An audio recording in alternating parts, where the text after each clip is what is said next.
स्वागत है आप सभी का टोटल टीवी में और मैं हूं आपके साथ जया पाल। हमारे खास कार्यक्रम दिल्ली के दंगल में आज हम चर्चा करेंगे जहां दिल्ली विधानसभा चुनाव को लेकर, क्योंकि चुनाव नजदीक है और इस बीच सभी दलों में आरोप प्रत्यारोप देखने को मिल रहा है।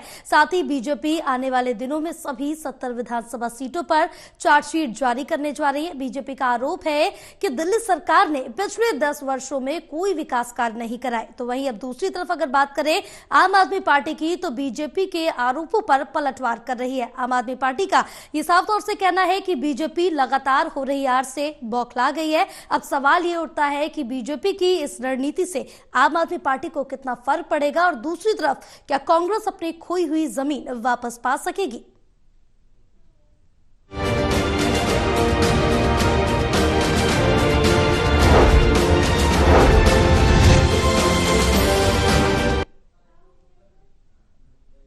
तो दिल्ली के दंगल में आज हम इसी पर चर्चा करेंगे। हमारे साथ कुछ खास मेहमान भी जुड़े हुए हैं, चर्चा करेंगे इस मुद्दे को लेकर। सबसे पहले प्रदीप कुमार एसोसिएट एडिटर हमारे साथ बने हुए हैं और प्रणय शर्मा वरिष्ठ पत्रकार हमारे साथ जुड़े हुए हैं। असिस्टेंट एडिटर ललित नारायण कांडपाल हमसे जुड़े हुए हैं, चर्चा करेंगे। लेकिन उससे पहले एक रिपोर्ट दिखाएंगे आपको।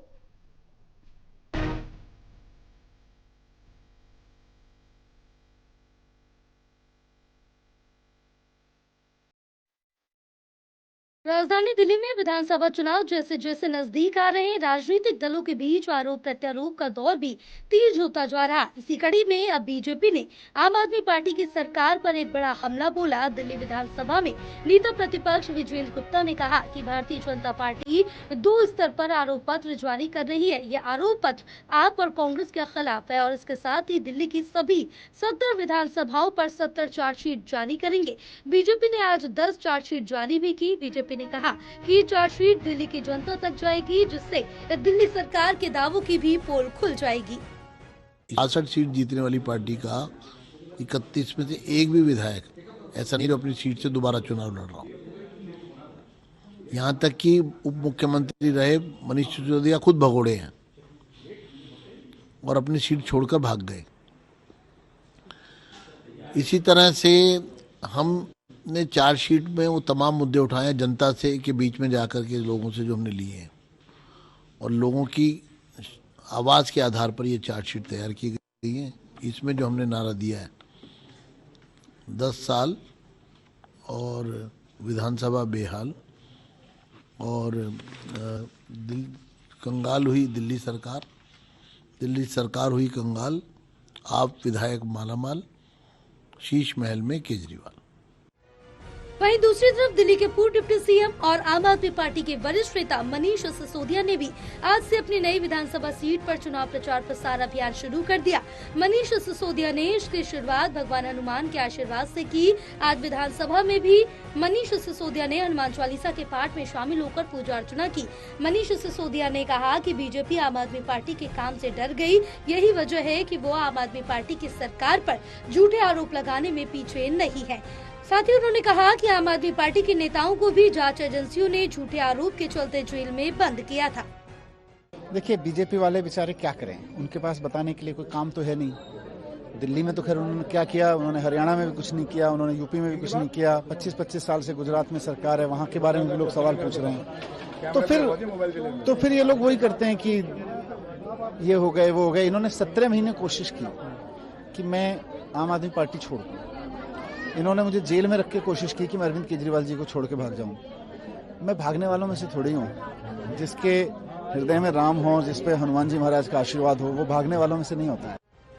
दिल्ली में होने वाला विधानसभा चुनाव इस बार बेहद दिलचस्प बना हुआ है। आम आदमी पार्टी ने भी इस बार चुनाव में अपनी रणनीति में भी बदलाव किया। वहीं अभी तक बीजेपी और आम आदमी पार्टी के बीच में ही मुख्य मुकाबला नजर आ रहा है। देखना अब ये होगा कि आखिर कांग्रेस के अपनी खोई हुई जमीन को वापस पाने में सफल हो पाती है या नहीं।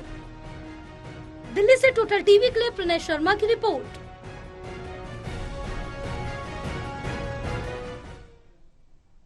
तो चलिए चर्चा की शुरुआत करेंगे। प्रदीप, सबसे पहले आपके पास आएंगे क्योंकि जिस तरह से देखें कि विधानसभा चुनाव की जैसे जैसे तारीख नजदीक आ रही है और दिल्ली की जो सरगर्मियां है, जो राजनीति है, वो साफ तौर से देखने को मिल रही है। क्योंकि जहां एक तरफ आम आदमी पार्टी कानून व्यवस्था का मुद्दा उठा रही थी, बार बार आरोप लगा रही थी कानून व्यवस्था को लेकर, सुरक्षा व्यवस्था को लेकर, लेकिन अब बीजेपी को एक नया मुद्दा मिल गया। बीजेपी भ्रष्टाचार को लेकर आम आदमी पार्टी को घेरने की कोशिश कर रही है, क्योंकि अभी तक अगर बात करें तो 10 विधायकों के खिलाफ यहाँ पर आरोप पत्र, जो चार्जशीट है वो जारी की गई और कहा जा रहा है कि आगे 70 विधानसभाओं पर चार्जशीट जारी की जाएगी।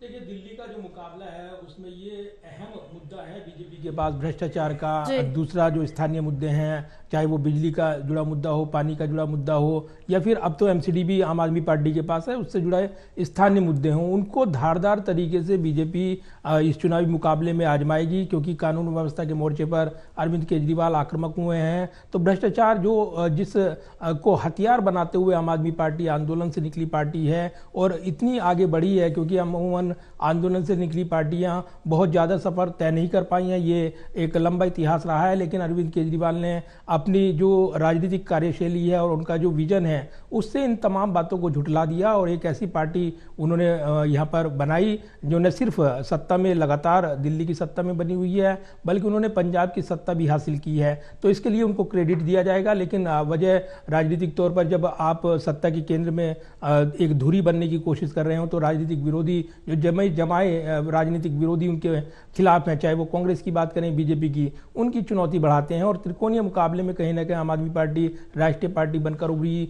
तो ये जो सत्ता का समीकरण रहा है उनके पाले में रहा है, और इसीलिए हम देख रहे हैं कि बीजेपी जिस तरीके से अब दिल्ली के चुनावी मुकाबले पर नजरें जमाए हैं, तो ये निश्चित तौर पर उनके जो दिल्ली सरकार के जो एंटी इनकम्बेंसी फैक्टर है या फिर उनके स्थानीय मुद्दे हैं, भ्रष्टाचार से जुड़े हुए मामले को अब जोर शोर से पार्टी उठाएगी। इसलिए शीश महल जो एक कमजोर नस है उसको वो बार बार दबाएंगे और इसीलिए इसको मुद्दा बना रही हैं। इसके अलावा हमने देखा शराब कांड, वो तो मामला अदालत में है, उसके बाद उस पर ज़्यादा बात नहीं की जा सकती, लेकिन कहीं ना कहीं बीजेपी इसको भी लगातार मुद्दा बनाती रही है और ये एक बड़ा सियासी मुद्दा राजनीतिक तौर पर उन्होंने इसको बनाया था। अब जहाँ तक बात है करप्शन को लेकर, क्योंकि जन लोकपाल की बात आज नहीं की जाती है, बड़े सवाल उठाए जाते हैं जो आम आदमी पार्टी के राजनीतिक विरोधी हैं, आखिर वो जन लोकपाल की बात अब क्यों नहीं की जाती। और इसीलिए अब जब जो बीजेपी के कमजोर नस की बात करें तो वो कानून व्यवस्था के मोर्चे पर है, इसलिए केजरीवाल उसको दबाते हैं,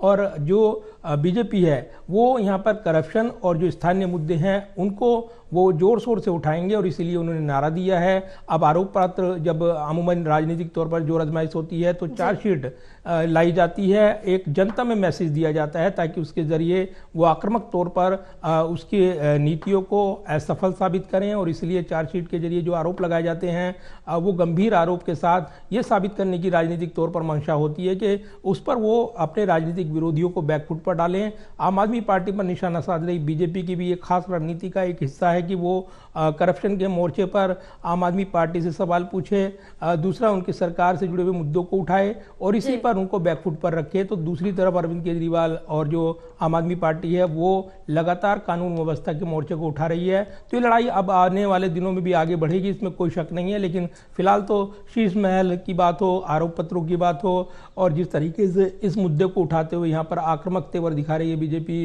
वो ये कोशिश करेगी कि इस पर वो बैकफुट पर रखे और अपनी पिच तैयार करे ताकि आम आदमी पार्टी को जवाब देने के लिए मजबूर करे।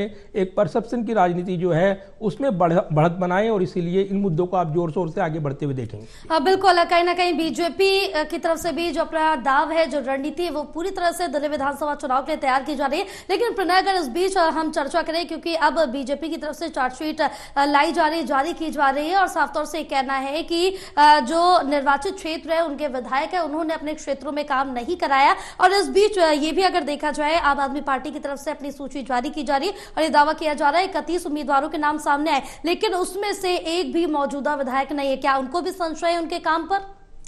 देखिए, पहली बात तो ये आरोप ठीक नहीं है कि जो लिस्ट जारी हुई है 31 उम्मीदवारों की, उसमें सिटिंग विधायकों के नाम नहीं है। कई विधायक उसमें शामिल हैं, मनीष सिसोदिया हैं, राखी बिल्लान हैं, और इसके अलावा भी और भी कई उम्मीदवार हैं जिन्होंने पिछली बार भी चुनाव लड़ा था और इस बार भी वो चुनाव लड़ते हुए नजर आ रहे हैं। दूसरी बात ये कि जब ये आरोप लगाते हैं कि सिटिंग विधायकों का टिकट काटा जा रहा है, तो प्रदीप जी इस पर अच्छी रोशनी डालेंगे कि जब निगम चुनाव हुए थे तो अमित शाह जो कि केंद्रीय गृह मंत्री हैं और उन्होंने पूरी कमान संभाली हुई थी, तो सभी पार्षदों के 250 पार्षदों के टिकट काट दिए गए थे, क्योंकि बीजेपी का यह मानना था कि एक एंटी इनकम्बेंसी फैक्टर है पार्षदों के खिलाफ, पार्टी के खिलाफ नहीं है।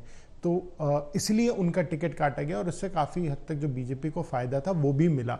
तो वही रणनीति यहाँ पर अब अरविंद केजरीवाल भी इस्तेमाल करते हुए नजर आ रहे हैं। बाकायदा सर्वे कराए गए हैं और उन सर्वे के आधार पर ही विधायकों को टिकट दिए जा रहे हैं। अगर उस सर्वे में वहां पर विधानसभा की जनता ने ये कहा है कि हम अपने विधायक के काम से खुश हैं, तो उन्हें टिकट दिया जा रहा है। और अगर वो सर्वे में पिछड़ते हुए नजर आ रहे हैं तो उनका टिकट काटा जा रहा है। और आप ये देखिए कि अगर जो दूसरी लिस्ट पे अगर हम गौर करें तो उसमें ध्यान देने वाली बात यह है कि संगठन के लोगों को ज्यादा तरजीह दी गई है।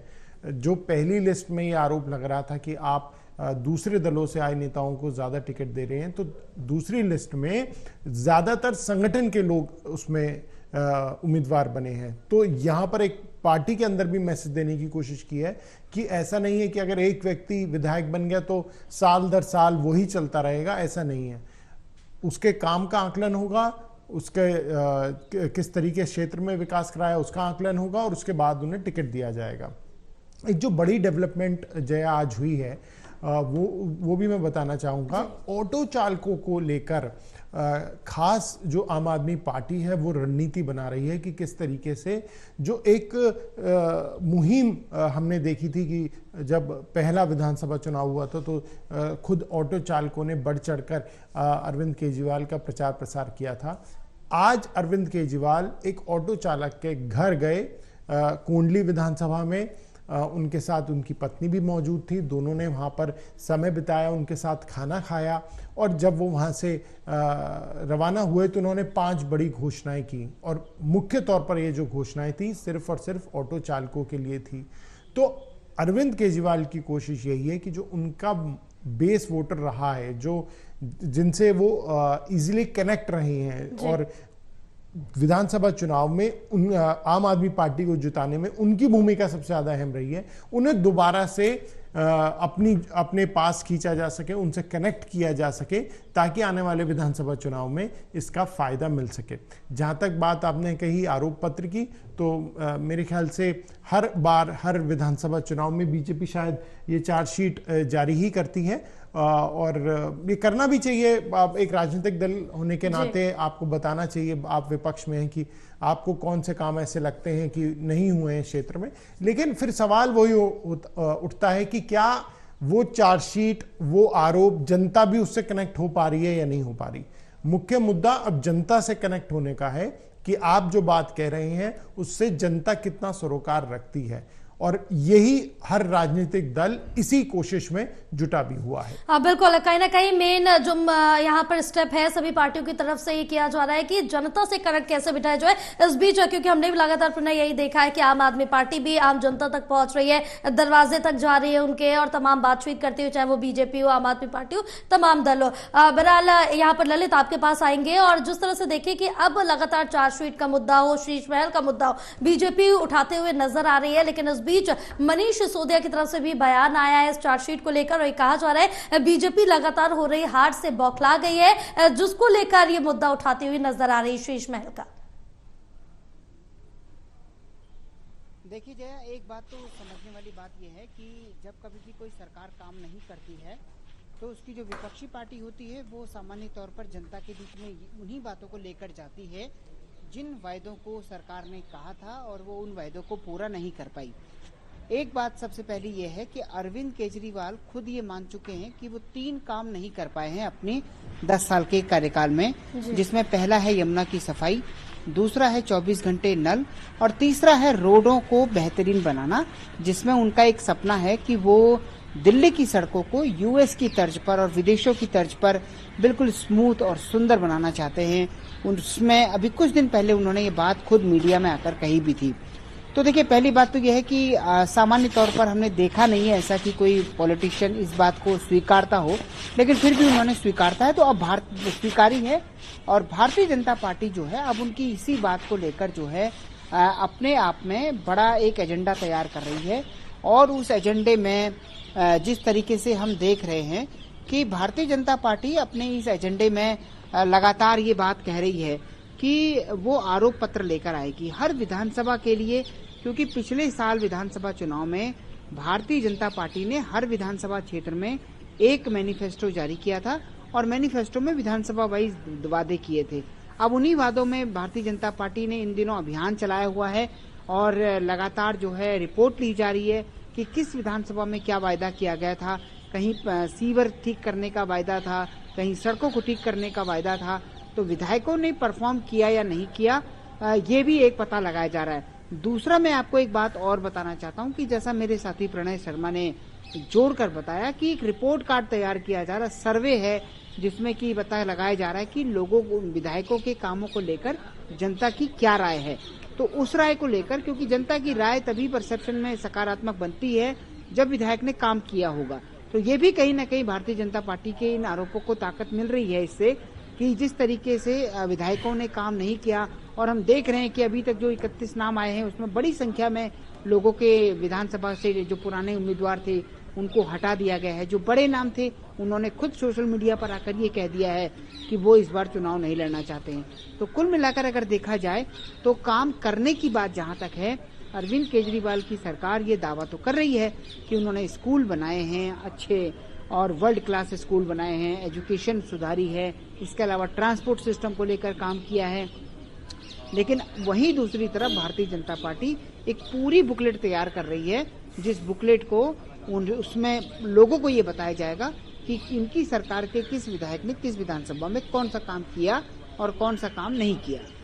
बिल्कुल, क्योंकि अभी आपने परिवहन का भी जिक्र किया तो प्रदीप इस पर आपसे और ज्यादा जानकारी लेंगे, क्योंकि आपके परिवहन मंत्री ने इस्तीफा दे दिया क्योंकि वो आपकी नीतियों से खुश नहीं। इसके साथ ही साथ जिस तरह से अभी हम जिक्र कर रहे थे, प्रणय ने भी ये चीज अभी डिस्कस की कि यहाँ पर जिस तरह से जो सिटिंग विधायक हैं उनको टिकट नहीं दिया गया, लेकिन उनकी तरफ से ये जानकारी दी कि टिकट दिया जा रहा है। लेकिन अब जिस तरह से देखें कि यही जो नीति थी हरियाणा में बीजेपी ने भी की थी कि जो उनके पास सिटिंग विधायक थे काफी उनके टिकट भी काटे हैं, और यहाँ पर जो निगम चुनाव थे बीजेपी ने उसमें भी यही दांव चला था, और दिल्ली से सटा हुआ है हरियाणा, और वापस से अब आम आदमी पार्टी इसी रणनीति के तहत अब चुनाव लड़ने के लिए तैयार है।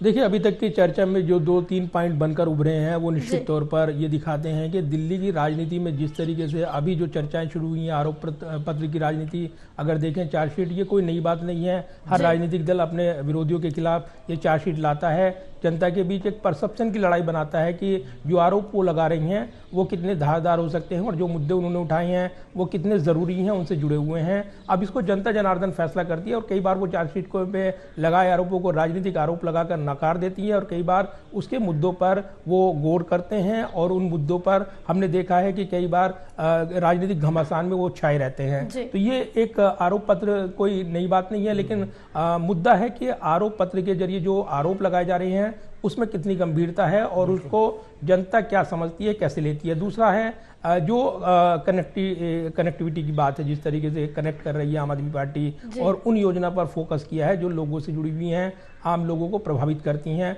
परिवहन का आपने जिक्र किया है, तो इसमें महिलाओं को जो फ्री सफ़र की बात है, और इसीलिए वो ये जोर शोर से कहते हैं कि अगर जो नारा बीजेपी ने दिया है वो बदलेंगे, तो ये सब बदल दी जाती हैं योजनाएं, तो सबको ये सुविधाएं नहीं मिलेंगी जो उनकी सरकार दे रही है, वो ये कहते हैं। दूसरा, बीजेपी का जो फोकस है चुनावी इस लड़ाई में, वो फोकस है कि वो जो परसेप्शन की लड़ाई बना रही है आम आदमी पार्टी उसको बदल दे और अपनी पिच पर आम आदमी पार्टी को मजबूर करे आरोपों के जवाब देने के लिए। इसलिए आरोप पत्र की राजनीति यहाँ पर घमासान हम देख रहे हैं। और नारा अगर आप देखें, जो नारा दिया गया है, जिसको हम देख रहे थे बाइट में जब नेता प्रतिपक्ष की ओर से ये बयान दिया जा रहा था और वो बता रहे थे, तब थोड़ा अटक रहे थे, लेकिन एक सीधा नारा है, ये टैगलाइन ये है कि दिल्ली सरकार हुई कंगाल, आप विधायक मालामाल, शीश महल में केजरीवाल।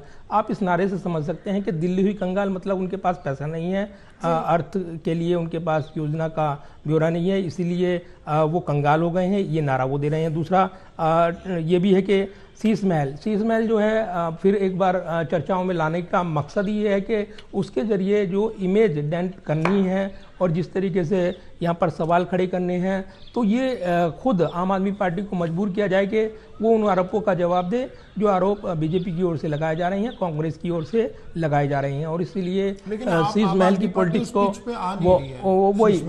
वो नहीं आएंगे, क्योंकि इसके पीछे वजह यही है क्योंकि उनको बीजेपी को अपनी पिच पर लाना है, और वो पिच है जो कानून व्यवस्था से जुड़ी है। इसलिए कानून व्यवस्था के मोर्चे पर लगातार वो मुद्दे उठाएंगे और आने वाले वक्त में इसको जोर शोर से उठाएंगे।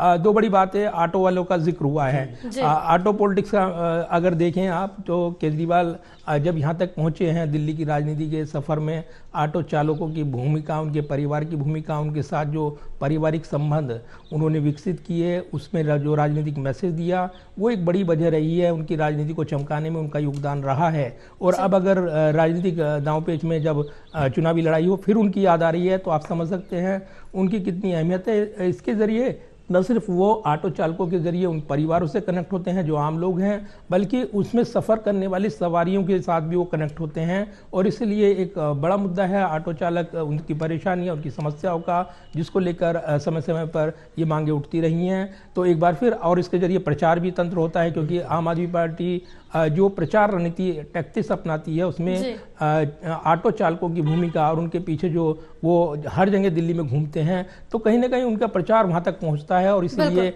अब फिर उनकी याद आई है, तो आप समझ सकते हैं कि इसमें कितनी महत्वपूर्ण भूमिका होने वाली है। और कई बदलाव आप प्रचार में भी देखेंगे, बीजेपी के भी, आम आदमी पार्टी के भी, कांग्रेस के भी।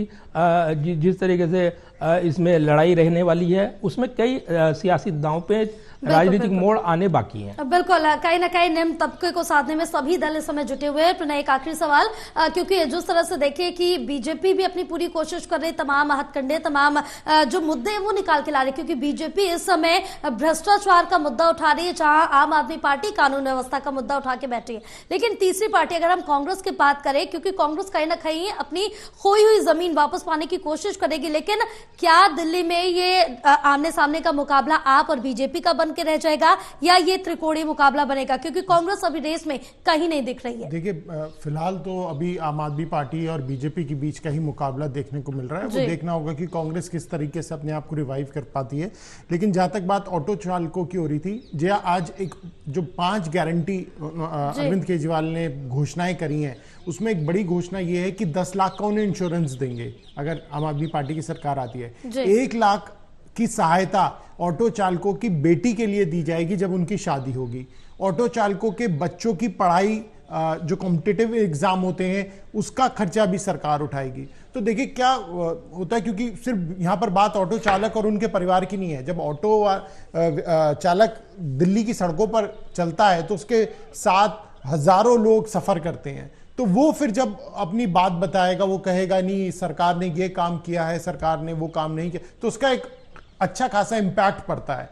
तो ये बात अच्छी तरह से आम आदमी पार्टी समझती है। दूसरी बात ये है जया, जहां तक अरविंद केजरीवाल के सरकारी आवास की है, तो वहां भी अरविंद केजरीवाल ने इस्तीफा देके और घर खाली करके ये साफ कर दिया कि उन्हें किसी प्रकार का कोई मोह नहीं है। जैसा आरोप भले ही बीजेपी लगा रही हो, लेकिन यह आरोप था कि अरविंद केजरीवाल इसे छोड़ेंगे ही नहीं, अरविंद केजरीवाल उसमें रहेंगे, या फिर वो अपनी पत्नी को सीएम बना देंगे ताकि वो घर उनके पास बना रहे। लेकिन अरविंद केजरीवाल ने उस घर को भी छोड़ दिया और सीएम पद से भी इस्तीफा दे दिया। तो यहां भी वो एक मैसेज देने की कोशिश कर रहे हैं कि जो आरोप भले ही बीजेपी उनके ऊपर लगा रही है, लेकिन उन्हें इस पद का या इस घर का कोई लालच नहीं है। अब जनता इसे किस तरह से देखती है और आने वाले समय में बीजेपी जो आरोप लगा रही है उसे किस तरह से लेती है, ये तो निश्चित तौर पर आने वाला वक्त बताएगा। लेकिन मुकाबला बहुत दिलचस्प देखने को लग रहा है। बिल्कुल, मुकाबला करने का ये काफी ज्यादा दिलचस्प है। अब ये डबल आमने सामने की लड़ाई होगी या त्रिकोणीय मुकाबला होगा, ये देखने वाली बात होगी। बहरहाल आप सभी का पूरी चर्चा के लिए बहुत बहुत शुक्रिया, क्योंकि अब जिस तरह से देखें कि दिल्ली में विधानसभा चुनाव नजदीक है, तारीखों का ऐलान कभी भी किया जा सकता है, लेकिन उससे पहले दिल्ली में चुनावी सरगर्मियां साफ तौर से देखने को मिल रही है। एक दूसरी पार्टी पर आरोप प्रत्यारोप का जो सिलसिला है वो भी साफ तौर से देखने को मिल रहा है।